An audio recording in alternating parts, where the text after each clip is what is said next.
হায়, কি হয়েছে ভুলে গেছি আমি। ভুলে যাইনি, সময় পাইনি বলার।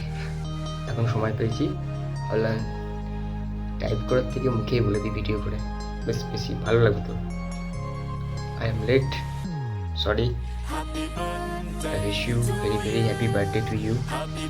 ভালো থাকিস। আজকে তো তোমার বাড়িতে নিরামিষ রান্না, শনিবার তো দেখো নিরামিষ করে, ভালো কিছু হয়নি। ডাল সেদ্ধ ভাত খেয়েছি নাকি, যাই হোক খেয়েছিস হয়তো। এবার তো তোকে সেরকম কিছু দিয়ে দেবো না। কালকে আমার থেকে একটা চকলেট নিয়ে নিস, বাড়িতে আছে। সারাদিন তো কাটিয়ে ফেলেছি, আর কি ভালোভাবে কাটাবি, ভালো করে ঘুমিয়ে পড়িস। আর কি বলবো, ভালো থাকিস, আশীর্বাদ।